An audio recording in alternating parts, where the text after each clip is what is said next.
Okay, this is a quick summary of the talk we gave for the Learn to Run and the 5K run group this past Monday. We presented a lot of information, so to kind of boil it down to something quick, the basic concept was, we're going to start running, we want to prevent injuries, we're not going to wait until we get knee pain or back pain or foot pain or whatever, we're going to try to get out in front of that and prevent it from happening. 90% of all the stuff that happens is going to be preventable.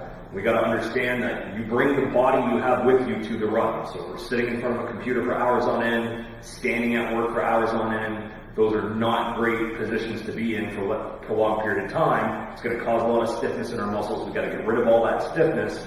So a quick way to see, am I somebody that's limited? We did a couple of tests on site where we looked at, do we have good free-ranging hip hinging, meaning am I able to bend with a neutral spine? Do I demonstrate both good quality of movement and quantity of movement? I don't want to see people creating all this rounded back positioning. It doesn't matter how far I move, it matters how I move. And that's going to impact your running technique and style. Same thing with that deep squat position. With my heels on the ground, I should be able to easily get down into a deep squat. If we struggle with that, you don't have to be a Cirque du Soleil athlete. You just got to be confident in those basic human movements. And so the things that we need to have to kind of make this happen are something like a foam roller, which you can get at the running room. If you've been using a foam roller, you may advance to using a Romo roller. This one's kind of got spikes on it.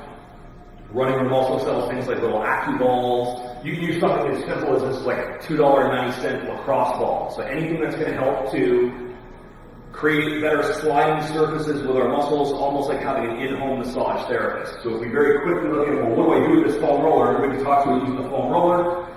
If we just did a couple of basic things, we're going to try to release tension in our upper back by rolling from my shoulders to the bottom of my rib cage, looking at doing maybe 8 to 10 repetitions. There's no magic number. I'm just going to roll as much as I feel like I need to loosen up the muscles that I'm trying to release. I may feel some tenderness. That's fine. The more we do the foam rolling, the less it's going to hurt. We can get up onto the roller. I can bring one foot up onto my knee, get my weight onto my hip, and I'm going to kind of search and destroy any nasty tender spots in my glutes. We can work our way down, stepping over the leg and doing our IT band. So I'm rolling down the total outside of my hip and thigh. All runners have heard of people with IT band problems. It's a fantastic way to get on this and feel how much tension's in your IT band before your knee gets inflamed with your IT band problems.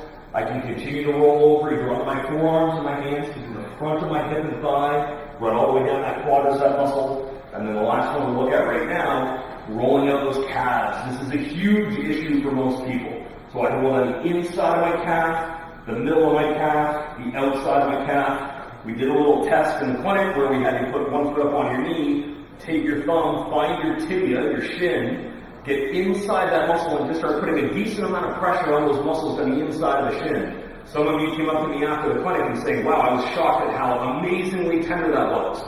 That means you have something called subclinical shin splints. So if we want to get rid of those posterior shin splints or prevent them from happening, all those muscles run down and attach to your heel into the base of the foot. Gives you a big red flag for plantar fasciitis, all kinds of problems with your foot. So if we can identify these areas before they become big problems, get rid of all that tension, we're going to be way ahead of the game in terms of avoiding some of these injuries and preventing these injuries. So if there's one bit of advice we can use in terms of preventing injuries, it's foam rolling or using a lacrosse ball or an Accu ball or anything, massage, dowel, doesn't matter, but you can't see a therapist often enough to make permanent changes with this stuff. You have to take care of yourself. You have to work on your own stuff. And so this has to be done every single day. This is like brushing your teeth for your muscles.